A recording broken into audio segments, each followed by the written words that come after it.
నమస్కారం. ఈరోజు మనం తెలుసుకోబోయేది మామూలు కథ కాదు. బెంగళూరులో జరిగిన ఒక నిజమైన ఒళ్ళు గగురుపోడిచే సంఘటన. అసలు మన చుట్టూ కనిపించని ఒక భయంకరమైన ప్రపంచం ఉంటే అది ఎంత ప్రమాదకరంగా ఉంటుందో ఈ ఇన్సిడెంట్ మనకు చూపిస్తుంది. సో ఏమాత్రం లేట్ చేయకుండా ఈ మిస్టరీలోకి అడుగుపెడదాం రండి. ఇక్కడ మనకొక ప్రశ్న వస్తుంది. అసలు ఒంటరిగా మనకిష్టమొచ్చినట్లు బతకడమనేది ప్రతి ఒక్కరికీ ఉండే స్వేచ్ఛ కదా? కాని ఆ స్వేచ్ఛే ఎప్పటికీ తప్పించుకోలేని ఒక ప్రాణాపాయకరమైన పీడకలగా మారితే ఏం జరుగుతుంది? యవ్వనంలో ఉండే ఆ ఉత్సాహం ఒక అతీంద్రియ శక్తి ఎంటరైనప్పుడు ఎలా ఒక ఉచ్చులా మారిపోతుందో ఈ స్టోరీలో స్పష్టంగా అర్థమవుతుంది. మనమంతా ఎంతో కోరుకునే ఆ ఫ్రీడమ్ ఒక శాపంగా మారితే వచ్చే ఆ వణుకు ఎలాంటిదో ఇప్పుడు చూద్దాం. సెక్షన్ 1 బెంగళూరులో కొత్త జీవితం, స్వేచ్ఛ కోసం ప్రయాణం.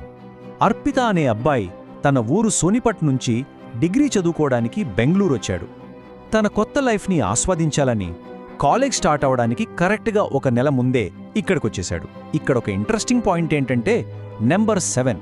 అవునండి, వాళ్ల ఫ్యామిలీ అతన్ని పీజీలో వదిలేసి కేవలం 7 రోజులు మాత్రమే ఉండి తిరిగి వెళ్ళిపోయారు. అప్పటికి ఆ పీజీ బిల్డింగ్లో ఇంకెవరూ చేరలేదు. అంటే ఆ పెద్ద బిల్డింగ్లో చుట్టూ లాక్ చేసిన గదుల మధ్య అర్పిత పూర్తిగా ఒంటరివాడయ్యాడనమాట. ఈ సైలెంట్ ఒంటరితనం ఎలాంటి పరిస్థితికి దారితీసిందో గమనిద్దాం. ఇక్కడే అసలు కథ మొదలైంది. అర్పితకు చికెన్ అంటే ప్రాణం. మనలో చాలామందికి కొన్ని నియమాలుంటాయి కదా, మంగళవారం నాన్ వెజ్ తినకూడదు లాంటివి. కాని అర్పిత ఆ రూల్స్ అన్నీ పక్కన పెట్టేశాడు. ఇంట్లో వాళ్లకు తెలియకుండా తన ఇష్టమొచ్చినట్లు దాదాపు ప్రతిరోజు రాత్రింబవళ్లు చికెన్ లాగించేవాడు. ఇది వినడానికి చాలా నార్మల్గా అనిపించొచ్చు, కానీ ఇది అతన్ని ఆధ్యాత్మికంగా ఎంతలా వీక్ చేసిందో ముందు ముందు మనకే అర్థమవుతుంది. సెక్షన్ 2 మొదటి భయానక రాత్రి. పీజీలో మొదలైన భయం. అప్పటి వరకు చాలా ప్రశాంతంగా ఉన్న అతని ఒంటరితనం ఒక్కసారిగా ఎలా ముక్కలైందో చూడండి. భయం ఎలా మెల్లమెల్లగా పెరిగిందో ఇక్కడ చాలా క్లియర్గా తెలుస్తుంది. ఫస్ట్ రాత్రి కరెక్ట్గా 11:30కి తన బాల్కనీ వైపు నుంచి ఎవరో తన పేరును గుసగుసగా పిలిచినట్లు వినిపించింది. ఆ తర్వాత ఎండాకాలంలో కూడా సడన్గా బాల్కనీలో గడ్డకట్టే అంత చలి మొదలైంది. ఇక ఫైనల్గా ఫ్రిడ్జ్ దగ్గర ఒక భయంకరమైన నీడ కనిపించింది. అప్పటికి గాని అర్పితకు అర్థం కాలేదు, అది కేవలం భ్రమ కాదు, తనతో పాటు ఆ ఇంట్లో వేరేదో ఉందని. ఇక్కడ సీన్ ఊహించుకుంటేనే భయమేస్తోంది కదూ. ఒకరోజు రాత్రి నిద్రపోతున్న అర్పితకు వింతైన శబ్దాలు వినిపించి మెలకు వచ్చింది. చీకట్లో ఫ్రిడ్జ్ ముందు ఒక ఆకారం కూర్చొని ఉంది. అది ఏకంగా 7 అడుగుల పొడవున్న ఒక నల్లటి నీడ. దాని పొడవైన జుట్టు గాలిలో ఎగురుతోంది. అది ఫ్రిడ్జ్లోని పచ్చి మాంసాన్ని అత్యంత క్రూరంగా తింటోంది. ఆ మాంసం తినే శబ్దం వింటుంటే అర్పితకు ప్రాణాలు గాలిలో కలిసిపోయినంత పనైంది. ఆ మూమెంట్లో అర్పిత మైండ్ ఎలా బ్లాంక్ అయిపోయిందంటే భయంతో వణికిపోతూ ఒక రక్షణ కవచంలా జై హనుమాన్ జ్ఞానగుణ సాగర అంటూ చిన్నప్పట్నుంచి చదువుకునే హనుమాన్ చాలీస చదవడానికి ట్రై చేశాడు. కానీ అంత భయంలో అతనికి మాటలు రాలేదు. ఆ పానిక్లో పదాలన్నీ మర్చిపోయి కదలలేని స్థితిలో అక్కడే బొమ్మలా స్తంభించిపోయాడు. సెక్షన్ 3 జలపాతం దగ్గర ప్రాణాపాయం. ఆ తర్వాత కథలో ఒక పెద్ద ట్విస్ట్. అర్పిత రూమ్మేట్ తన పాత స్నేహితుడైన సందీప్ అక్కడికి రావడంతో మొదట్లో కాస్త రిలాక్స్గా అనిపించినా ఆ దుష్టశక్తి అర్పిత శరీరంపై ఎలాంటి ఎఫెక్ట్ చూపించిందో ఇక్కడ మనకు స్పష్టంగా అర్థమవుతోంది. బెంగళూరు రాకముందు జిమ్ చేసి మంచి ఫిజిక్తో ఉన్న అర్పిత సడన్గా విపరీతంగా బరువు తగ్గిపోయాడు. షాకింగ్ విషయమేంటంటే అతను ముందు కంటే ఎక్కువే తింటున్నాడు. ముఖ్యంగా నాన్ వెజ్ ఫుల్లుగా లాగిస్తున్నాడు. అయినా సరే బరువు తగ్గిపోతున్నాడు.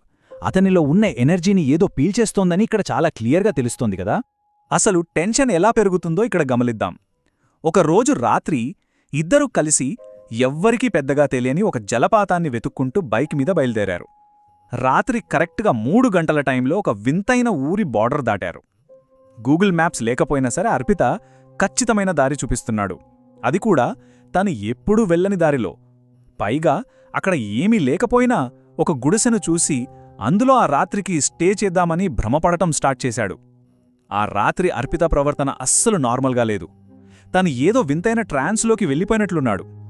కరెక్టుగా ఆ హోరెత్తే జలపాతం దగ్గర నిలబడినప్పుడు అర్పిత నోటినుంచి వచ్చిన మాటలు ఇవి: నీళ్లలో దూకుదాం, అసలది ఎంత లోతుగా ఉందో చూద్దాం. ఈ మాటలు చెబుతున్నప్పుడు అతనిలో ఎలాంటి ఎమోషన్ లేదు. పూర్తిగా ఆ దుష్టశక్తి కంట్రోల్లో ఉన్న అర్పిత అమాంతం ఆ జలపాతం సిమెంటు గోడపైకి ఎక్కేసి ఆ చీకట్లో నీళ్లల్లోకి దూకడానికి రెడీ అయిపోయాడు. ఇది వింటుంటేనే మనకు ఒళ్ళు జలధరించుతుంది కదా. ఆ ప్రాణాపాయ స్థితిలో సందీప్ వెంటనే అలర్ట్ అయ్యాడు. అర్పితను గట్టిగా వెనక్కి లాగుతూ తనకు ముందే బుక్స్ చదవడం ద్వారా ఉన్న ఆ క్షుద్ర విద్యల నాలెడ్జ్తో రక్షణ మంత్రాలను గట్టిగా పఠించడం మొదలుపెట్టాడు. ఆ మంత్రాలు వినగానే అర్పితలోని ఆ దుష్టశక్తి ఎఫెక్ట్ ఒక్కసారిగా తగ్గిపోయి అతను అక్కడికక్కడే రోడ్డుపై స్పృహ తప్పి పడిపోయాడు. ఒక రకంగా చెప్పాలంటే ఆ ఆత్మహత్య ప్రయత్నం నుంచి సందీప్ అతన్ని ప్రాణాలతో వెనక్కి లాక్కొచ్చాడు. సెక్షన్ 4 స్నేహితుడు కాపాడిన వైనం. ఇక ఇక్కడ నుంచి మొదలైంది అసలు ఆధ్యాత్మిక పోరాటం. ఆ భయంకరమైన ఇన్సిడెంట్ తర్వాత ప్రాణాలు అరచేతిలో పెట్టుకుని వాళ్లు నాన్ స్టాప్గా బైక్ నడుపుకుంటూ మామూలుగా 3.5 గంటల పట్టే జర్నీని కేవలం 2.5 గంటల్లోనే పూర్తి చేసి పీజీకి చేరుకున్నారు. విషయం ఇంటికి తెలిసాక వాళ్ల ఫ్యామిలీ ఒక పండితుడిని ఆ తర్వాత ఒక మాంత్రికుడిని కలిశారు. ఇక్కడే మనకు అస్సలు కనెక్షన్ దొరుకుతుంది. అర్పితను ఒక దుష్టశక్తి ఆవహించిందని మాంత్రికుడు కన్ఫర్మ్ చేశాడు. మరి దానికి కారణమేంటో తెలుసా? ఆ పవిత్రమైన రోజుల్లో కూడా విపరీతంగా మాంసం తినడం వల్లే ఆ నెగటివ్ ఎనర్జీ అర్పిత వైపు అంత బలంగా అట్రాక్ట్ అయింది. ఈ ప్రమాదం నుంచి బయటపడటానికి మాంత్రికుడు చెప్పిన ఈ 3 కఠినమైన స్టెప్స్ చూడండి. ఫస్ట్, తక్షణమే నాన్ వెజ్ పూర్తిగా మానేయడం. సెకండ్, అర్పితాలో ఆ వింత ప్రవర్తన కనిపించినప్పుడల్లా సందీప్ వెంటనే మంత్రాలు చదివి అతన్ని కంట్రోల్లోకి తీసుకురావడం.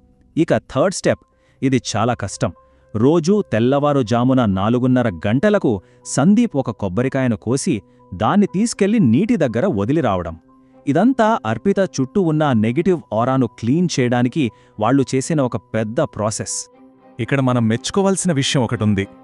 నిజమైన స్నేహం అంటే ఊరికే కలిసి బయట తిరగడం కాదు కదా. అర్పితను కాపాడటం కోసం సందీప్ పగలు రాత్రి అనే తేడా లేకుండా ఒకే చిన్న మంచంపై పడుకుని 24 గంటల పాటు అతనికి కాపలాగా ఉన్నాడు. ఎటునుంచి వస్తుందో తెలియని ఒక అదృశ్యమైన దుష్టశక్తితో పోరాడటానికి తన ప్రాణ స్నేహితుడికి అండగా నిలబడ్డాడు. హ్యాట్స్ ఆఫ్ చెప్పాల్సిందే కదా.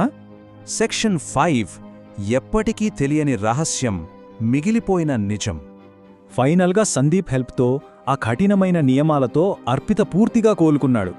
ఆశ్చర్యమేంటంటే వాళ్ళిప్పటికీ బెంగళూరులోనే అదే పీజీలో సేఫ్గా ఉంటున్నారు. కానీ ఇక్కడే ఒక అతిపెద్ద మిస్టరీ దాగి ఉంది. అసలు ఆ ఆత్మ ఎవరు?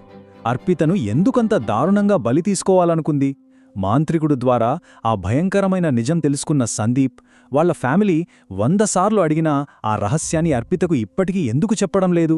బహుశా కొన్ని భయంకరమైన నిజాలు ఎప్పటికీ రహస్యాలుగా ఉండిపోవడమే మంచిదేమో కదా. ఈ థ్రిల్లింగ్ క్వశ్చన్తోనే మన ఈనాటి విశ్లేషణను ముగిద్దాం. మరెన్నో ఇంట్రెస్టింగ్ విషయాలతో మళ్ళీ కలుద్దాం. అంతవరకు సెలవు.